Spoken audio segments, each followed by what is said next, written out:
All right, guys, we got another episode of To the Show We Go Baseball podcast. Today's guest is Red Sox pitching prospect Cade Feeney. Cade actually spent 2024 pitching in Greenville, where he actually had a pretty good, in his words, half season before getting put on the IL. But Cade, I did want to ask you. Obviously, your season obviously got cut short a little bit with an injury and everything. But just want to see like how the rehab's going so far, and how your off season's kind of been treating you since it started. Yeah, I mean, off season's been good. Obviously, coming back with surgery, so nothing really major I can do, but like just pretty much it's a long road ahead. So you just take it day at a time and see how everything goes. And so obviously with an injury like Tommy John, obviously it's I feel like every fan in America like hears about it all the time. I feel like more and more pitchers are getting it. It's just like it's becoming more common, I think, as the days go by. That's not a good thing, obviously, but for you, when you found out that you had to go through it, I guess what kind of thoughts were going through your mind when you initially found out? I was obviously bummed just for the rest of the season, knowing that you're not going to perform or compete. So I guess that was kind of the biggest thing. I had, though, full faith in the Red Sox getting the right doctor to do it. So like surgery really never scared me. I knew that I was going to be in good hands.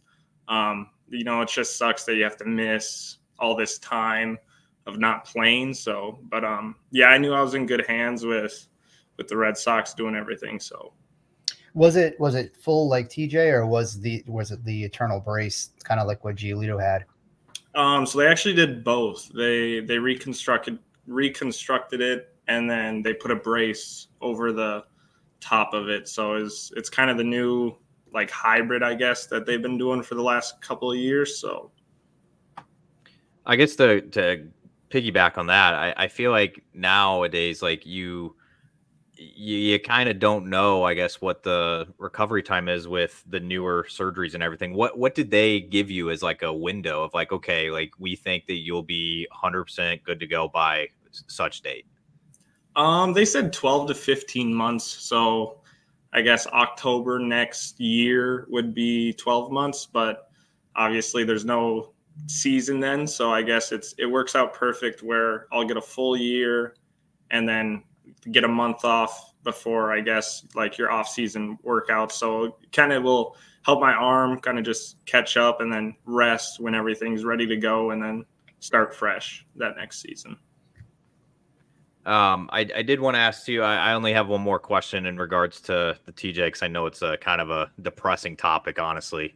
But have you gotten any advice from any of the, I know I mentioned off air, there's a very good group down there, the Hurt group. I think I've heard a few, like Alex Bouchard and a couple other guys talk about it, but have you already kind of reached out, heard from them or talked to them about like just any of the process? I haven't. The only kind of, I guess, advice I got was my brother got it, so he's been a big help back home with everything, knowing the struggle, not only physically but mentally of how long of a process it is, and kind of just you feel the tissue breaking up when you're doing stuff, and you're like, oh, I don't know if that's good or not, but yeah. So he's been a big help, but no, I haven't talked to any of those guys yet. But looking forward to when I get down there and kind of just being a part of that group, I guess, for a year and see where it goes. I have heard the opposite hand bowling league got pretty intense, I heard. And I think they were doing a putt tournament down there, I think. So I've heard that it gets pretty intense. So I am looking forward to see if you're going to be joining those.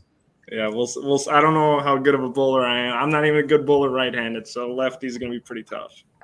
That's fair. I think Austin Ehrlicher was telling us that somebody was bowling opposite-handed, like in the 200 still, and I don't even think I can bowl over 150 with my dominant hand. So yeah, that's gonna be tough.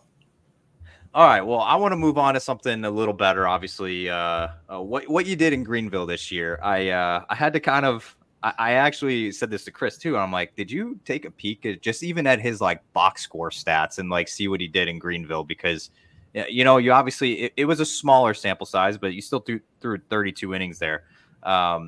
You only walked 2 guys in those 32 innings, which is absolutely impressive. You don't really see that much around minor league baseball. I guess talk about like what worked well for you, and like I guess how your first I guess this was your first season in pro ball. So what worked for you, and I guess how was the Greenville experience? Yeah, I mean Greenville's awesome. The staff there, the players, and then obviously just the city and kind of like the fans. I mean, we get a great fan base every game. And just working with Kip and Reynolds, I think that was kind of the biggest kind of key that helped me that season. The first few weeks were kind of tough. I think my first outing, I gave up 3 runs, and it was like a single home run was my first 3 hitters, and I'm like, oh wow, welcome to pro ball. But I think they kind of just helped me settle in and get to what I've been doing and what I'm usually doing. So that was kind of the biggest help to have that type of season. And I did mention that this was kind of like your first year. I know you got drafted. I know you had appeared in the FCL in 23, but I wasn't really counting that. But what kind of surprised you about affiliate ball? Was there anything that was a little different, or like something that you had to get used to pretty quickly? I guess the only thing kind of getting used to was just like 6 games in a row. Like you can tell yourself and mentally prepare for 6 games a week for however long it is, or 135 games, I think. But it's like you can't be ready for it no matter how much you prepare. I mean, the first 4 weeks felt fine, and then once you get to like week 5, week 6, you're like, okay, like this is starting to become a little grind. And but like it just helps when you got good people around you that show up to the clubhouse and smile on their face rather than everyone just being down. So I guess that was kind of the biggest help. And I've heard 2 different sides to this. Do you think as a pitcher, especially you that were, you came out of the bullpen every game you pitched this year, was it a advantage to you, or was it a disadvantage playing 6-game series and facing that same lineup so many times? I can only imagine, I can see it from both sides where batters are like, okay, I've seen this pitcher already a few times, or you're like, I've faced this guy already this series. I know that he likes it, wherever. Like, do you think it's an advantage for you or disadvantage? I'd say advantage for us, just because like given any day, you really like some days your sweeper is sweeping 10 inches. The next day it's 15. So it's like the hitter can say, oh, I seen this guy 3 days ago, but at the same time, it's the situation, the adrenaline, everything, it kind of comes and goes. So like if you go into a game down 6, you want your stuff to be the best, but it most likely won't. If it's a 1-1 ball game, your stuff's going to be usually better then. So I'd say advantage to us. Okay. And I did just see something as well that your last year at North Dakota State, you started every single game that you pitched in. Obviously, that was very different this year, and you didn't get a single start. How was that? Just not getting the ball like every 5-6 days, whatever it is, as a starter, but just having to be ready. You could go, 3-4 times a week if they wanted you to. Yeah, there's definitely pros and cons. Starting, you just get into a routine better.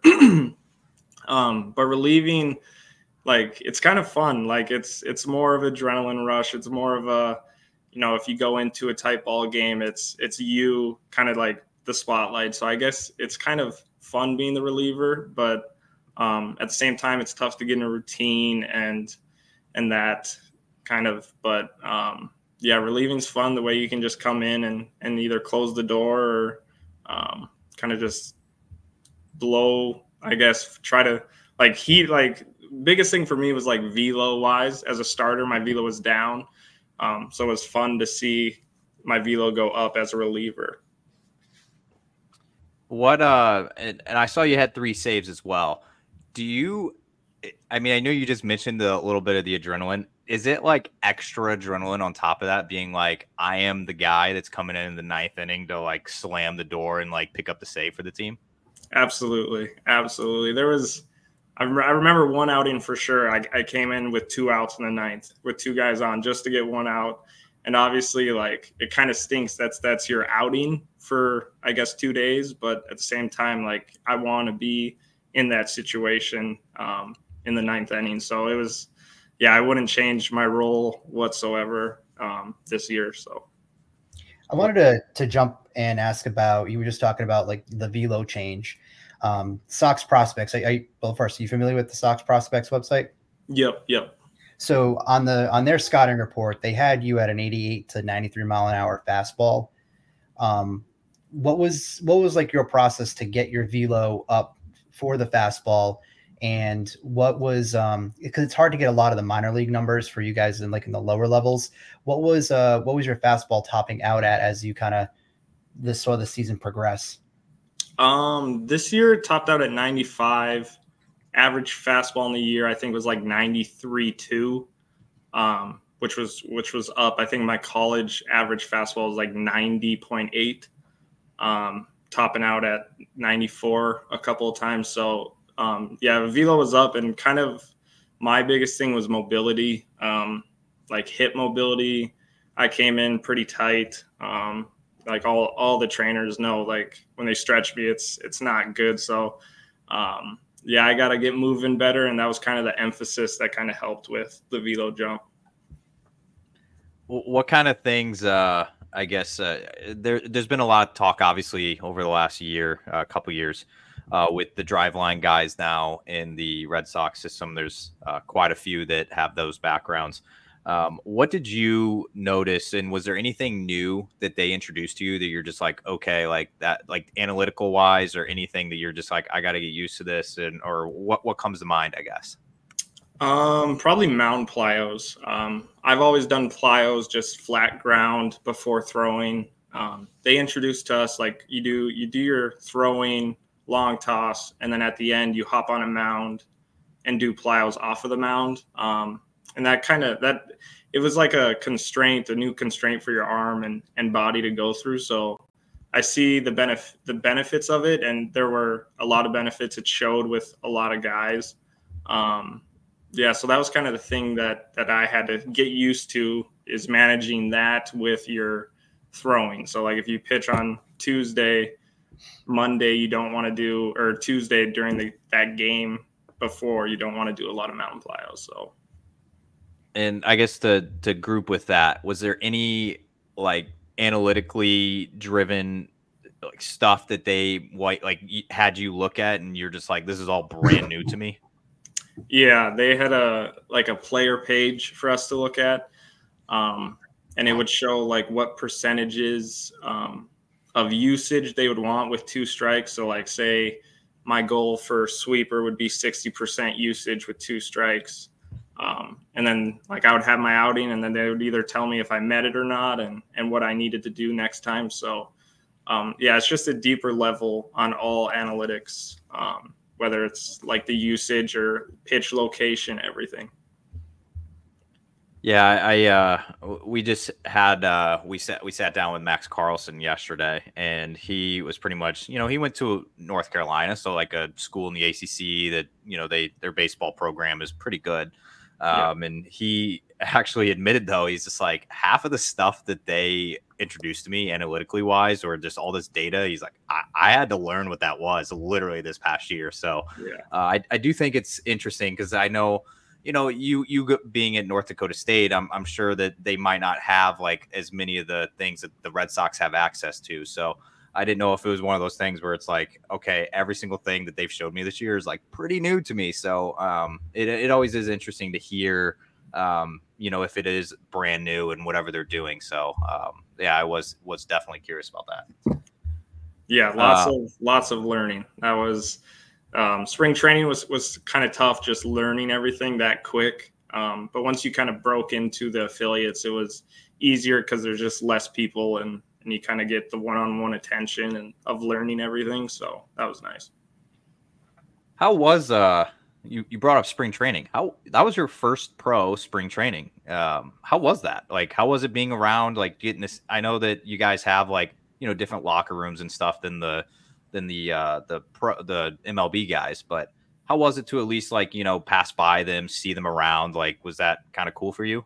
Yeah, absolutely. And they're all nice guys. Like they'll say how's it going and kind of either meet you or see like position wise where you play. And if you ask them literally any question about pitching, like they're there to help. And so I think it was a big help just seeing them kind of perform and being there. Whether like I was ball boy for a AA game, but that was just like Buxton, Correa.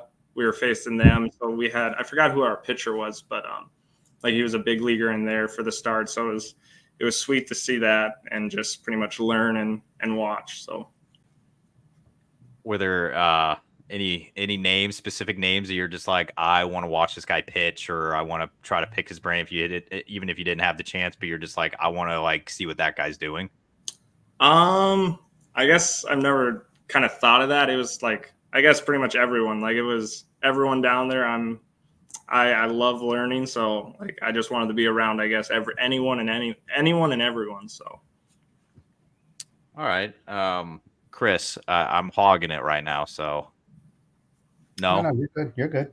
Okay. So this got brought up with Max Carlson as well. And I wanted to ask you, he obviously spent a lot of the year in Salem. You didn't ever have to report to Salem. But how did you like Greenville? Like, I'm talking the town and like the, just I guess everything even off the field. Yeah, Greenville, I would say is top tier. I mean, it is beautiful. The apartments they put you in, pool, golf simulator, sauna. Oh man. Yeah, it is. It's not fair. And I've never went to Salem, and they always come when people come up from Salem and they're like, oh, you guys have it so easy, so nice. And I'm like, yeah, I can't really rebuttal it because I've never been there. But yeah, Greenville is a beautiful place. Yeah, I think it's so funny because Salem's kind of like a little mountain town. It's pretty small. Not like a whole lot to do. The nightlife's probably not that great. Then you go to Greenville and you got the field, which is like literally within walking distance to like a lot of the bars and everything, and some really good restaurants out there. And it's like, okay, like, Greenville's kind of a college town. I think there's Furman's there. Yep, Furman, and Clemson is like 20 minutes away. So yeah, so it's like, it's got some nightlife, and I feel like as soon as you go Salem, Greenville, then you shoot up to Portland for AA, and it's just a whole different vibe. But Greenville is one of my favorite cities that I've been to. So I always have to ask, because I know the guys that go from Salem to Greenville, like you said, they're like, holy cow, like I did not know this was here. Yeah. All right, so Chris, I have a few like off the field questions, like a little bit of like random get to know you, kind of like what we did last year, but I got a little spin on what we do. Where was a spot that you like to go whenever you didn't have a game or practice? Like, what did you guys do in your free time? I guess kind of the pool area. The golf simulator, I mean, that was kind of just like a daily thing if we could. But the pool area, just to kind of hang out, rest on our day off. A lot of us didn't really want to do much, kind of just let our bodies rest and hang out. So, yeah, we would sit out by the pool, play cards a lot. So yeah, it was enjoyable. So would you say that your off day activity was, I feel like the two answers I get is video games and golf. Do you fall into that bucket? Yeah, absolutely. Especially, well, now the new Call of Duty came out too, so it's game. And okay. I'm in North Dakota, so not much golf right now, but yeah. How going back to North Dakota now that you are in professional ball, just had your first season, how different is it for you? Like you get to finally go back after the long season. I mean, you've been gone since probably February, January. Yeah, January. What is it like being back home and seeing the family, seeing your childhood friends, and Is it a little different for you now? Do you have a different perspective? A little bit. I mean, it's always awesome to come home and see everyone. Only bad part is you miss the best parts of North Dakota with summer. So I'm here when it's cold, but you know, a lot of fun things to do. You catch the end of fishing kind of when it kind of gets bad, and then I guess you get the start of hunting. So it comes and goes, but yeah, I mean, it's amazing to come home, see the family, friends, and just coming from, I guess, Florida and South Carolina now. Yeah, you get a little perspective on things, especially like downtown life, and yeah, it's different. This is a question that Chris likes to ask, so I'm going to ask it to you. You pitched with a lot of talented guys in Greenville this year. A lot of the guys out of the bullpen, starting rotation. I know a lot of them moved up to Portland. But if you had to kind of pick like one or two guys that you shared the field with this year, either in the bullpen with you or in the starting rotation, and you were just like, you loved watching them throw, you loved everything they did, like who would those guys be? For reliever wise, it'd probably be Bolden. Got along with him awesome, and kind of just seeing him and kind of just the level head he was, and wouldn't ride the ups, wouldn't ride the downs, and that's kind of what every pitcher kind of strives to be. Yeah, so he was a great help, especially mentoring too, because he's been a reliever, I haven't, so it was kind of tough. Trying to get ready for a game, I would throw like 25 pitches in the bullpen when most relievers are 12 to 15. So, yeah, that was kind of like striving to be kind of him that first few weeks. And then Connolly early, good dude. I roomed with him in Greenville. So, yeah, he's awesome to watch and see him throw. So Early is one of my, I watched him start a game in New Hampshire once he got up to AA, and it was one of the best starts I saw all year. And it's like, that guy is incredible. And he's such a good dude too. Big fan of Connolly. It's the lefties. I gotta know that it's the lefties. Every time that there's like we would say when Shane Drowan would throw, you know, with the Red Sox, it'd be, for me, it was like a must watch, regardless of whether it was inconsistent at times, but just the way the ball came out of his hand, it was electric. I mean, Cade's a righty here, so we do have love for the righties as well. I got to ask you about another one of your teammates. I know that you had a front row seat to watch this guy. He was in Greenville for a little bit this year, and he absolutely caught social media by storm, and it's Christian Campbell. What were your thoughts seeing that guy do what he did in Greenville, especially with you getting a front row seat? Yeah, I mean, my first thought is, I was like, why is he in Greenville? Because he was tearing it up, and like there wasn't any games you were like, oh, like he's back down to earth. No, he was crazy, and he didn't stop. So yeah, it was unbelievable to watch and see him, and just another great guy, like in the clubhouse, super nice, super down to earth. So it's awesome when you see those guys succeed. So. Yeah, I was gonna ask you that. You kind of answered it there, but you know, me and Chris were around him a little bit in Worcester, and I caught him a few times when in Portland and New Hampshire, and every time I sat down with him, like he was so down to earth, so relaxed, calm, chill, and just like I'm just here to keep just play this game and everything. And I was curious if he was like that behind closed doors too, like because obviously like we have a microphone or a camera in his face, and it's like, okay, like some guys you just don't know, like if it's like, okay, like this guy's being this way, but is he like this the other way? But is Christian Campbell just like he is behind closed doors? Yeah, absolutely. He's the same guy on and off the field, and he's like you said, he's just there to play baseball, and it's awesome to see. Okay, I'm going very random here. I've asked this question to a lot of guys. It's not the chicken question. I asked you that last time, and I feel like some guys are setting me up now. I feel like they kind of know it's my thing, so I don't know if I should keep asking that one anymore. But I got asked this question to me last week, and I've asked a few guys now. And Max Carlson said it tells a lot about the person by how they answer this. So you have 3 fingers, all right, and you have a sauce that's dispensed from each finger. And it's the only sauce that those 3 sauces are the only ones you can ever have for the rest of your life. And you can't have anything else. What would they be? Oof. I'd go cane sauce, Chick-fil-A sauce. Whoa. Careful with this. That's 2 or your 3 or like the same thing. Well, those are my everydayers. Like anything, I can add those onto anything. I don't even know the third one. Maybe just ranch. I mean, that's a fantastic answer. Ranch you can put on anything too. Yeah. See, the thing is like, you got to have a ranch, some sort of ranch, like whether it's like a barbecue ranch, whatever it is, you got to have something. And then I always think you got to have some sort of mayo. Yeah. Like a Chipotle mayo, even if you like something like that. I don't know, but that's wild. Chick-fil-A and cane sauce. Yeah, it's the best.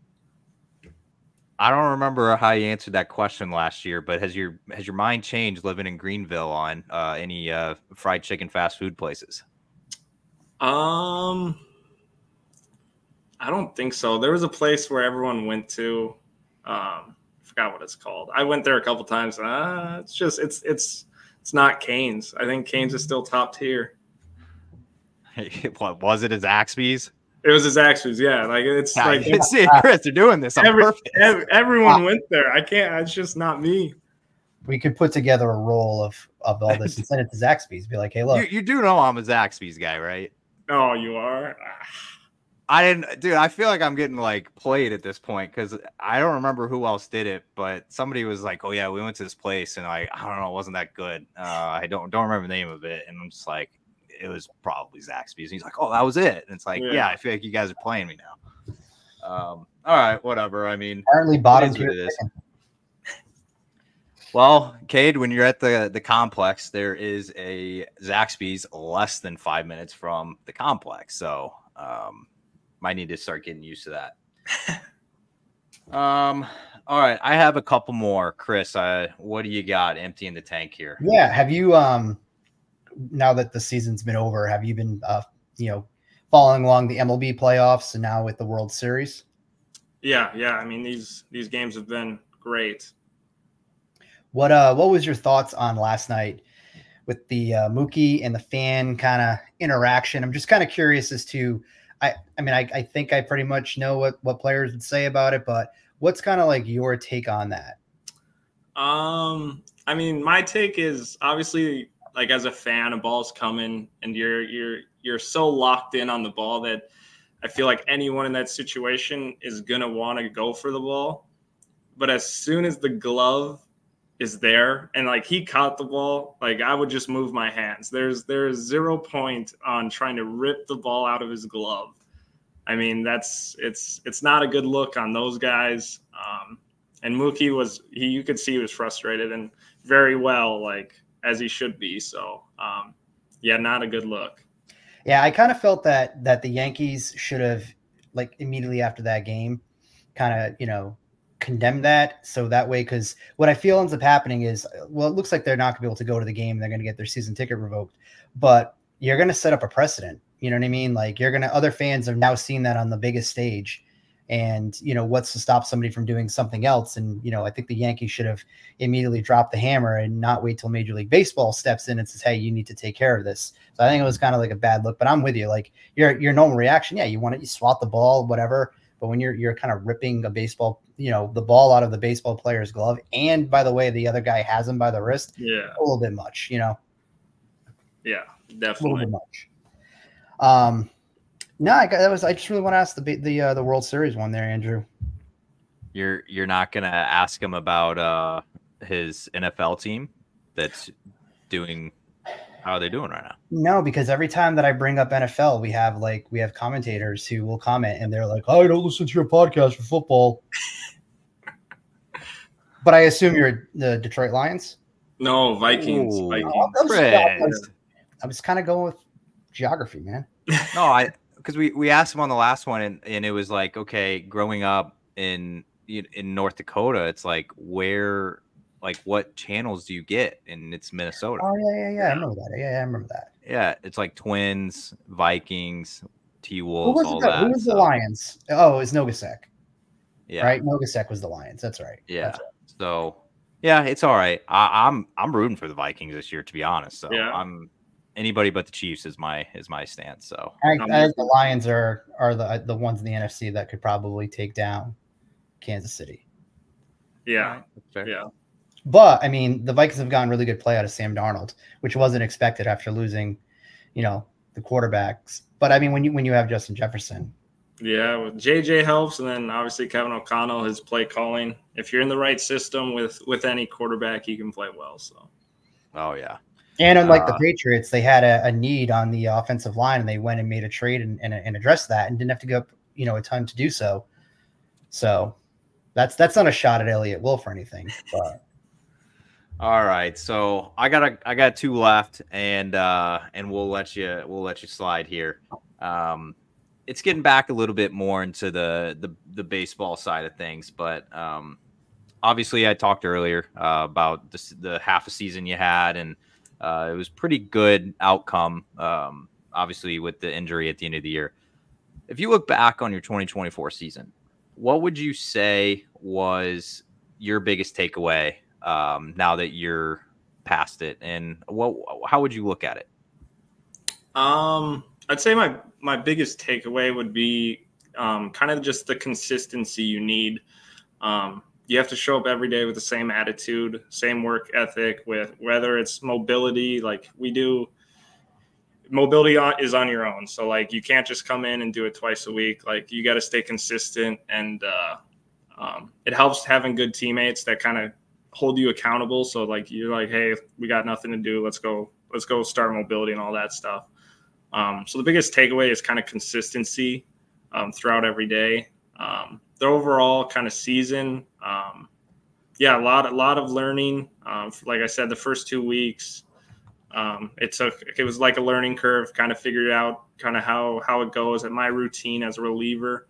But yeah, just the coaching staff helps a lot when it's your first year, kind of pushing you along and showing you the ropes. What were your thoughts on playing for Iggy? Iggy's awesome. You started out, he kind of looks scary. Like you're like, oh, like I didn't really know him much. I didn't really talk to him in spring training because I was told I was going to low A, and then like right when the rosters came out, I got bumped up. So I really wasn't told. So I talked to him first week I got there, and yeah, I mean he's a player's coach. He's awesome. You want him in your corner for sure. Yeah, I feel like I feel like every level has a great guy in charge. Like I feel like Chad Tracy, Epperson in Double-A. You got Iggy. It's just incredible.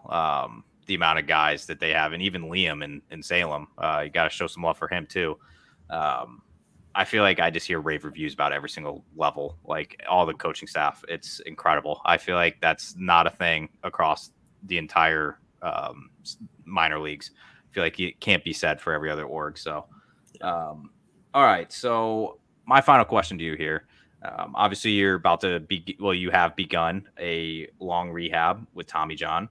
I think it would be safe to assume you'll be out the entire 25 season. So let's fast forward to calendar. Let's say you're entering spring training February of 2026. What are you looking forward to the most about getting back to action and just getting back to your normal everyday routine? I'd probably be looking forward most to just competing, like getting back to that level of someone else other than your teammates in the batter's box. Because that's ultimately why I play baseball. I just love one-on-one on competing. So that's definitely what I'm going to miss most this next year. But yeah, I'll be looking forward to that. All right, Cade. Well, we appreciate all the time. Obviously, we wish you the best in the journey back, and we know that it's not easy mentally or physically. So we definitely are rooting for you, and we'll see you on the flip side of it. And definitely good luck with the recovery. I appreciate it. Thank you.